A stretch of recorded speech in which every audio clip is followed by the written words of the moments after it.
welcome back to another day in the life of a marketing manager. I'm Angel. If you haven't been to this channel before, welcome. I create content around productivity, my marketing and design career, and wellness, and how all of those things blend together in my little life. It's another pure work from home day, and I have another one of those days where I'm not working on a large variety of tasks, but I am working on sort of a continuous project that I've been working on for a couple of weeks that has a lot of little moving parts to it. So in this video, I'm going to talk about not only that project, but also show you guys some of the ways that I organize larger projects and plan it out. Because beyond being a marketing manager, I do often play the role of project manager as well. So I wanted to quickly go over how I organize my projects first. For some context, the project that I'm working on right now is a new website. We're actually going to be building out a new website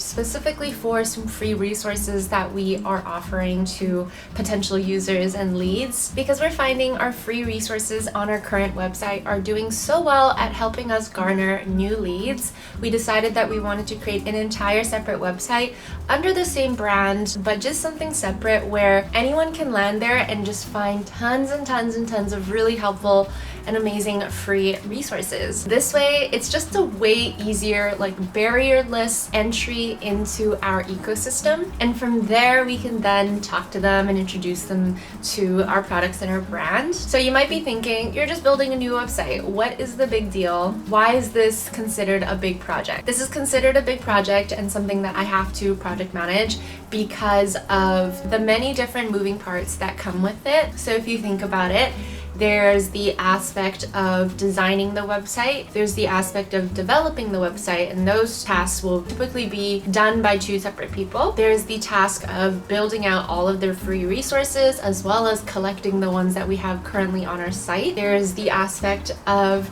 deciding how we want to rank this website SEO wise, and then combing through our current website to find out which of the content can be repurposed without hurting the SEO of our current site. There's the task of building out all of the email announcements that will go out to all of our fresh, warm leads that tell them about this free resources site. There's the task of creating social media content consistently around this new free resources site. There's a task of creating the email campaigns that come after a user downloads a free resource from the site. So you can see, whenever there is any sort of new campaign, new project like this, even though it seems simple enough, there's just going to be so many people that touch on it. There's also going to be A/B testing on this site, setting up the analytics for this site, making sure we can track the heat maps for this site. It's a lot to keep track of, but let me show you how I do it within Notion and how I really track all of the projects that I have. So in the Notion dashboard that I designed for work, there are actually 3 distinct buckets that projects and tasks fit under. And this is sort of what our CEO likes to see, what our shareholders like to see, and the terminology and organization that works best for us. I think Notion is so unique because it is something that you can mold into exactly what you are needing for your projects, tasks, and company. But I hope that at least showing you this gives you some idea of how things are organized within one tech startup, but also maybe introducing some things that you could apply to the way that you project manage as well. So we break down all of our projects into projects, initiatives, and tasks. Projects are our top line, most important things that we are trying to achieve. So for example, we have community, we have the launch of a new app, we have improving conversion on an older app, we have a website reimagined project, and we have a product cross-sell project. Each project is then broken into several different initiatives. Think of initiatives as the projects within the projects themselves. So underneath this high-level goal of improving our websites for the year, what projects could fall under that?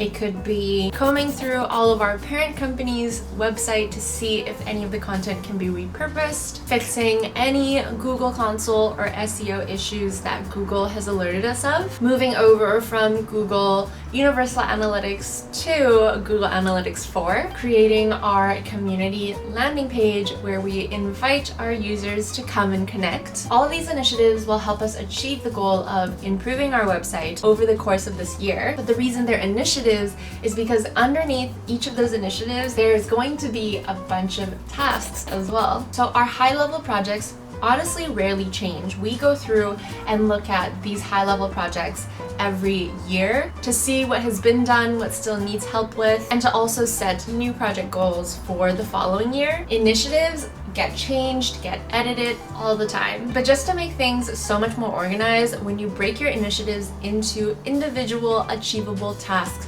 such as have a call with Carla about the development timeline of this website, design the landing page, design the home page, set up Google Analytics tracking for this site. All of these are little tasks that I can schedule into my day, delegate into somebody else's day. And as you're working through these tasks and completing these tasks within Notion, you can take a step back and look at your initiatives and see exactly what percentage of tasks have been completed already, so you have a better idea of what the timeline of that project is going to be. I do rarely look at the tasks board though, because let me just quickly show you what that looks like. All of these are tasks. And yes, we do need to accomplish these tasks, but these tasks also have a property of priority, which lets us know how mission critical these tasks are. And it helps me plan out my day to make sure that I am tackling the most high-level mission critical tasks first. I did make a simplified version of this dashboard for you, so if you want to check that out, it is linked in the description box below. But this has been just what works for me when it comes to tracking large projects. And I think the most important aspect is really just breaking down your larger projects into these bite-sized, achievable tasks. I'm going to spend some time now just populating some tasks into the initiatives because we have made really good progress on this project, and new tasks have sort of surfaced for us to take into consideration in our project timeline. This is something that I try to do probably weekly just to make sure that I've checked off all the tasks that we've completed, but also added in any new tasks or tickets that we have thought of during the process of completing the project.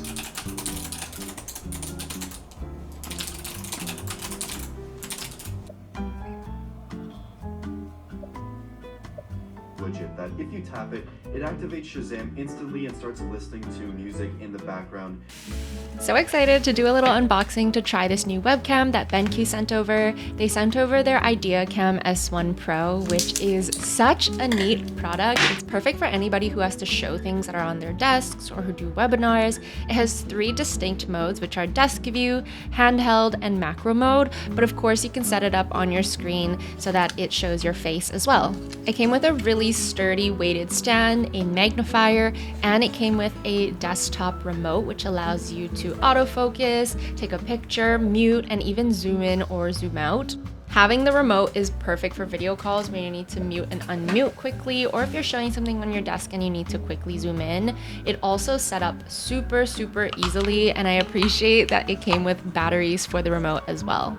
I'm testing the camera out in a video call today, but it also includes a software called the Inspire, which has a plethora of features allowing users to annotate, screenshot capture, session record, as well as other sort of enhanced collaboration and interaction tools. As someone who uses my cameras mainly for video conferences, I think the built-in ring light is such a key feature, so make sure you go and check it out in the link in my description. My brain is just starting to turn a little into mush from all the content research and copying and writing, so we're just gonna take a little break. I was actually thinking about just scrolling social, but what I'm gonna do instead is actually reorganize my home screen. Currently, it's looking a little wild. It's usually a bit more organized than this. Yeah, it's just gotten a little crazy, so I think it's time that we fix it. and just do a little bit of reorganizing and just see how far I can get. I'm also going to do an app audit. I try to do these every, I don't know, a couple of months or so, and just go through all of my apps and just remove any apps that I feel are not aligning with how I'm feeling, but also just that I don't use. There are so many apps on here that I downloaded God knows when, and I just personally don't need and don't use ever. So I think it'll just be so much easier to get rid of them.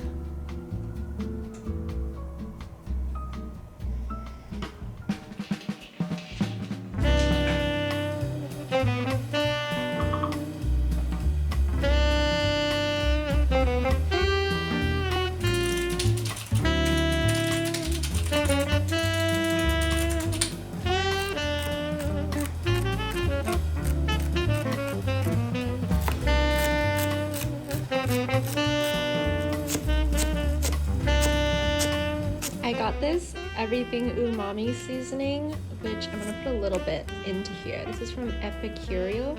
Honestly, no idea if this will make it bad, but I just can't imagine this would make it worse. Like, it's so good, and this is so good.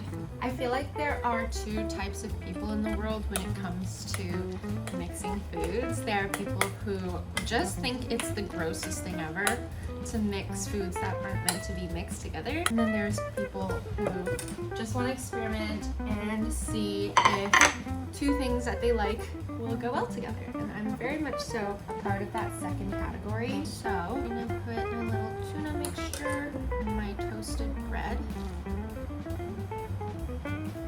So good.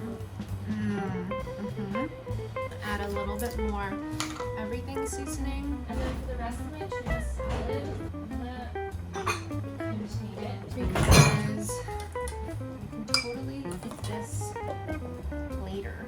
I feel like I only cut up a tiny bit of onion and celery, but there's so much tuna salad. Amazing. Found this avocado oil mayo, what it looks like. It's good for keto, it's good for paleo. There's no soy or canola. It uses cage-free eggs. There's no added sugars. This tastes absolutely amazing, and I'm obsessed with it.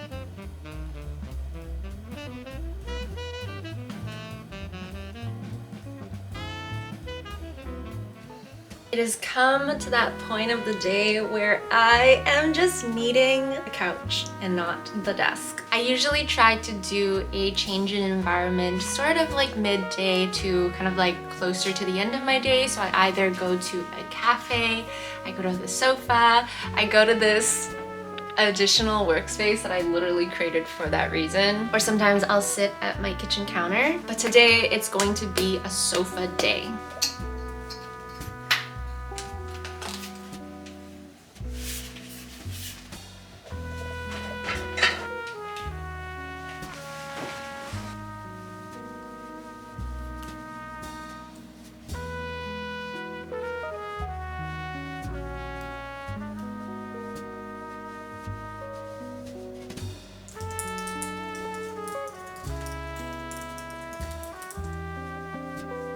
Made some rice earlier.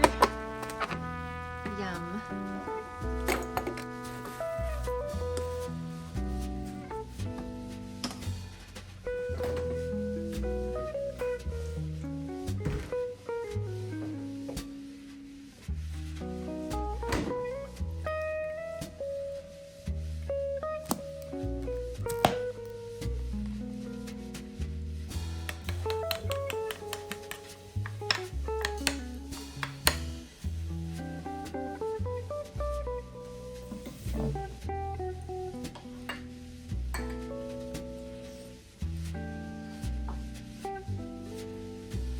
I literally have no idea where today went. I feel like the days have just been passing by so freaking quick lately. But I think this is where I'm going to end today. If you have any questions on anything I talked about in today's video, make sure to let me know in the comment section below. I have been making so much fun marketing, career, productivity, wellness content over on social media, so make sure you go and check out my pages. I have my regular fashion and lifestyle page, which is Speak of the Angel, but I also have Enkel Studios, Instagram, and TikTok, and I've been having so much fun making short form content about the topics that I talk about on this channel, so make sure you go and follow me on those 2 pages. But other than that, I hope you guys are having an amazing day wherever you are, and I will see you in my next video. Bye!